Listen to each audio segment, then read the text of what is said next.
നമസ്കാരം.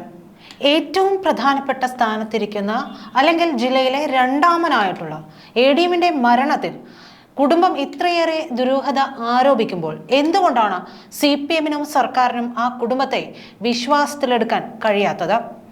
ഈ വിഷയത്തിൽ കളക്ടർ ദിവ്യ, പ്രശാന്തൻ എന്നിവർക്കൊക്കെ പാർട്ടിയുടെ അകമഴിഞ്ഞ പിന്തുണയുണ്ട് എന്നത് ഇതുവരെയും ഇവരെയൊക്കെ നേരാവണ്ണം ചോദ്യം ചെയ്യാത്തതും SIT രൂപീകരിച്ചത് CPM-ന്റെ വലം കൈയായിട്ടുള്ള ഉദ്യോഗസ്ഥരെ ഉപയോഗിച്ചതുമൊക്കെ സർക്കാരിന്റെ ഭാഗത്ത് ഈ കേസ് ഒത്തുതീർപ്പാക്കാൻ ശ്രമം നടക്കുന്നുവെന്ന ആരോപണത്തിന് പുതിയ തലവുമൊക്കെ നൽകുന്നുണ്ട്. മാത്രമല്ല, ഇതിന്റെ ഉന്നതരിലേക്ക് ഗോവിന്ദനെയും പാർട്ടി സംസ്ഥാന സെക്രട്ടറി MV ഗോവിന്ദന്റെയും ഭാര്യ ശ്യാമളയുടെയും പേരുകൾ കൂടി വരികയും ചെയ്യുന്നു.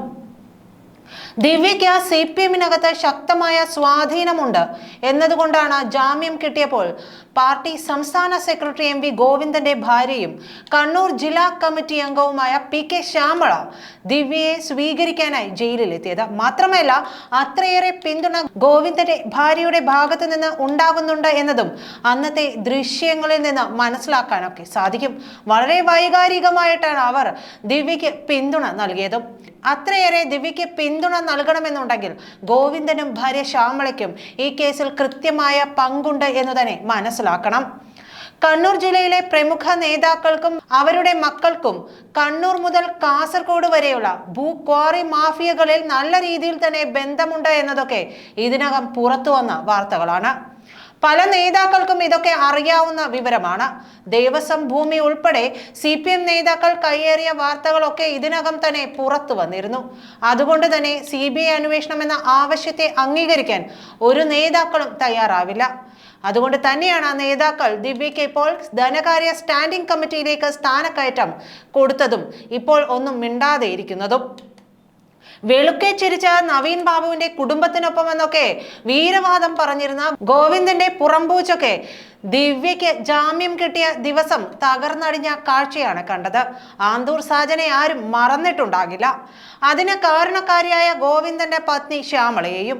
അങ്ങനെയൊരു ജീവൻ എടുക്കാൻ ശ്യാമളയ്ക്ക് കഴിഞ്ഞെങ്കിൽ ഈ പുറത്തു വരുന്ന സൂചനകളുമൊന്നും തെറ്റാൻ സാധ്യതയില്ല. അല്ലെങ്കിൽ പിന്നെ എന്തിനാണ് ഗോവിന്ദന് ദിവ്യയെ രക്ഷിക്കാൻ ഇത്രയേറെ തിടുക്കം കാണിക്കുന്നത്?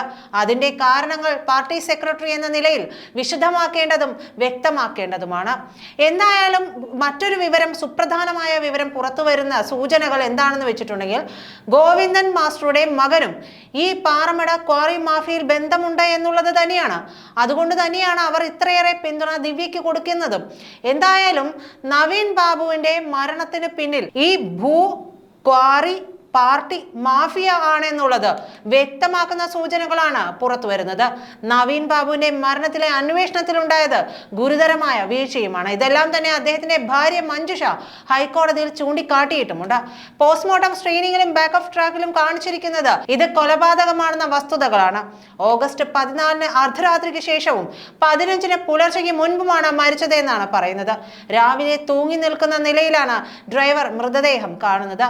1 മുതൽ 2 മണിക്കൂർ വരെ തൂങ്ങിക്കിടക്കുന്ന ശരീരത്തിൽ കൈകാലുകളുടെ അറ്റത്ത് രക്തം ഒരു പിങ്ക് ചുവപ്പ് രാശിയിൽ നിറം മാറ്റം സംഭവിച്ചിരിക്കാനുള്ള സാധ്യതയുണ്ട്. നവീൻ ബാബുവിൻ്റേത് വെളുത്ത ശരീരപ്രകൃതിയാണ്. അതുകൊണ്ട് തന്നെ ഇത് ദൃശ്യമാക്കേണ്ടതുമാണ്. എന്നാൽ നവീൻ ബാബുവിന്റെ ശരീരത്തിന്റെ പിൻഭാഗത്ത് രക്തം കട്ട പിടിക്കാത്ത നിലയിലായിരുന്നു കണ്ടെത്തിയത്. ശരീരം തൂങ്ങിക്കിടന്നതിനേക്കാളൊക്കെ കൂടുതൽ സമയം നിലത്ത് കിടത്തിയിരുന്നു എന്നതാണ് ഇതിൽ നിന്ന് മനസ്സിലാക്കേണ്ടത്. ഇത്തരത്തിൽ തൂങ്ങുന്നതിന് മുൻപ് കുറേ സമയം നിലത്ത് കിടത്തിയിട്ടുണ്ടെങ്കിൽ ഈ വിധത്തിൽ സംഭവിക്കാം. നാക്ക് കടിച്ചിട്ടുണ്ട് എന്ന് പോസ്റ്റ്മോർട്ടം റിപ്പോർട്ടിൽ പറയുന്നു. അത് ബലപ്രയോഗം മൂലവും സംഭവിക്കാവുന്നതാണ്. കഴുത്തിന്റെ പിൻഭാഗത്ത് അവസ്ഥയെക്കുറിച്ച് പോസ്റ്റ്മോർട്ടം സ്ക്രീനിങ്ങിൽ ഇത്തരമൊരു സൂചനയേ ഇല്ലെന്നും നവീൻ ബാബുവിന്റെ കുടുംബം പറയുന്നുണ്ട്. വളരെ കൃത്യതയുള്ള ഗുരുതരമായ ഒരു വീഴ്ചയാണ് നവീൻ ബാബുവിന്റെ കുടുംബം ചൂണ്ടിക്കാണിച്ചിരിക്കുന്നത്. കഴുത്തിന്റെ പിൻഭാഗത്ത് എന്തെങ്കിലും മുറിവുകൾ ഉണ്ടോ എന്ന് നോക്കേണ്ടതുമാണ്. എന്നാൽ അതൊന്നും തന്നെ ചെയ്തിട്ടില്ല. നമ്മൾ മനുഷ്യരുടെ പുറകുവശത്ത്, കഴുത്തിന്റെ പുറകുവശത്ത് നമ്മൾ അടിച്ചു കഴിഞ്ഞിട്ടുണ്ടെങ്കിൽ മരണം സംഭവിക്കാം. അതിന് കാരണം നമ്മുടെ കഴുത്തിന്റെ പിൻഭാഗത്ത് മെഡുല ഒംബ്ലാങ്കേറ്റ ഉണ്ട്. അതിന് എന്തെങ്കിലും സംഭവിച്ചിട്ടുണ്ടെങ്കിൽ മരണം തൽക്ഷണം സംഭവിക്കും. അതിനുശേഷമാണ് നവീൻ ബാബുവിനെ കെട്ടി തൂക്കിയതെങ്കിലോ അതിനുള്ള സാധ്യതയുമില്ല. അങ്ങനെ ചെയ്തതാണെങ്കിൽ മേൽപ്പറഞ്ഞ തരത്തിൽ വിരലുകളിൽ ആ ചുവപ്പ് രാശി കാണാൻ ഇടയില്ല. പിന്നെ മറ്റൊരു കാര്യം, ഇൻക്വസ്റ്റ് റിപ്പോർട്ടിൽ കാണിച്ചിരിക്കുന്ന കെട്ടിന്റെ രീതിയും അതിന്റെ അളവും തമ്മിലുള്ള വ്യത്യാസവും ഒക്കെ പോസ്റ്റ്മോർട്ടം റിപ്പോർട്ടിൽ നിന്നും തീർത്തും വ്യത്യസ്തമാണ്. ഏതാണ്ട് 10 സെന്റിമീറ്റർ കൂടുതൽ വ്യത്യാസമുണ്ടെന്നാണ് പറയുന്നത്. ഇതൊക്കെ വലിയ ചേഞ്ച് ആണ്. അങ്ങനെയൊന്നും വരാൻ പറ്റുന്നതുമല്ല. ശരിയായ പോസ്റ്റ്മോർട്ടം നടന്നിട്ടില്ല ഇതിൽ നിന്നും അനുമാനിക്കാൻ. സെമൻ ഡിസ്ചാർജ്, അതായത് ശുക്ലത്തിന്റെ ഡിസ്ചാർജ് വരാനുള്ള സാധ്യതയുണ്ട്. അങ്ങനെയൊന്നും വന്നിട്ടില്ല. വിസർജനം ഉണ്ടാകാം, അതും സംഭവിച്ചിട്ടില്ല. അല്ലെങ്കിൽ മൂത്രം ധാരാളം പോകും, ഇതൊന്നും തന്നെ ഉണ്ടായിട്ടില്ല.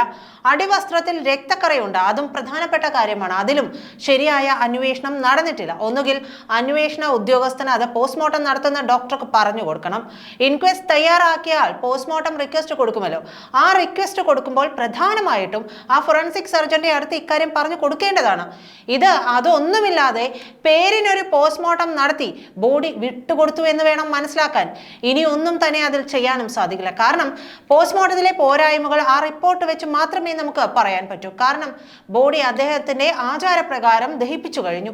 ഇനിയൊരു റീപോസ്റ്റ്മോർട്ടത്തിന് സാധ്യതയുമില്ല. പക്ഷേ ഈ കേസിൽ റീപോസ്റ്റ്മോർട്ടം അത്യാവശ്യവുമായിരുന്നു. അതില്ലാതെയാക്കി അതിന്റെ സാഹചര്യം പോലും അന്വേഷിക്കേണ്ടതാണ്. CPM നേതാക്കൾ ഇതിനെല്ലാം കൂട്ടുപോയി കളക്ട്രേറ്റിൽ പോലും ഒരു പൊതുദർശനത്തിന് വയ്ക്കാതെ പരിയാരത്ത് കൊണ്ടുപോയി എല്ലാം അവർ വിചാരിച്ചതുപോലെ സെറ്റാക്കി അദ്ദേഹത്തിന്റെ വീട്ടിൽ എത്തിച്ച് ദഹിപ്പിക്കാൻ വേണ്ടി ധൃതി കൂട്ടുകയായിരുന്നു. എന്തിനാണ് ഈ ധൃതി കൂട്ടിയത്? അവിടെയാണ് MV ഗോവിന്ദന്റെയും അദ്ദേഹത്തിന്റെ ഭാര്യ ശ്യാമളയുടെയും ഒക്കെ പങ്ക് നമുക്ക് വളരെ വളരെ സംശയാസ്പദമായി തോന്നുന്നതും. അവരുടെ മകൻ ഇത്തരത്തിലുള്ള ക്വാറി മാഫിയയിലോ അവർക്ക് തന്നെ പങ്കുകൾ ഉണ്ട് എന്നുള്ള തരത്തിലുള്ള വിവരങ്ങളൊക്കെ പുറത്തു വരികയാണ്. അത്തരത്തിൽ ദിവ്യയെ ഒറ്റുകൊടുക്കാൻ ഗോവിന്ദനും പത്നിയും തയ്യാറായിട്ടുണ്ടെങ്കിൽ ഇവരുമായി ബന്ധപ്പെട്ടിട്ടുള്ള സകല വിവരങ്ങളും ദിവ്യയുടെ വായിൽ നിന്ന് പുറത്തു വരുമെന്നുള്ളത് ഇവർക്കറിയാം. അല്ലെങ്കിൽ എന്തുകൊണ്ട് പാർട്ടി സംസ്ഥാന സെക്രട്ടറി സ്ഥാനത്തിരുന്നു കൊണ്ട് തങ്ങളുടെ പാർട്ടിക്ക് നേരെ ഉയർന്ന ഒരു വലിയ ആരോപണത്തിൽ CBI അന്വേഷണം പ്രഖ്യാപിക്കാൻ MV ഗോവിന്ദന് കഴിയുന്നില്ല? അത് നടക്കട്ടെ, അതിൽ അന്വേഷണം നടത്തി കുറ്റക്കാരായവരെ കണ്ടെത്തി ശിക്ഷിക്കട്ടെ എന്ന് പറയാൻ MV ഗോവിന്ദന് എന്തുകൊണ്ട് കഴിയുന്നില്ല? അതിന് പിന്നിലെ പ്രധാനപ്പെട്ട കാരണം ദിവ്യയും PK ശ്യാമളയും തമ്മിലുള്ള പങ്കുകച്ചവടം കൂടിയാകാനുള്ള സാധ്യതകളും ഒക്കെയുണ്ട്. അതുകൊണ്ട് തന്നെയായിരിക്കണം ആ അന്വേഷണം തിരിഞ്ഞു മറിഞ്ഞ് അവസാനം തങ്ങളിലേക്ക് എത്തുമെന്ന ഭീതി ഗോവിന്ദനും ഭാര്യയ്ക്കും ഉണ്ടായിട്ടുള്ളത്. നന്ദി.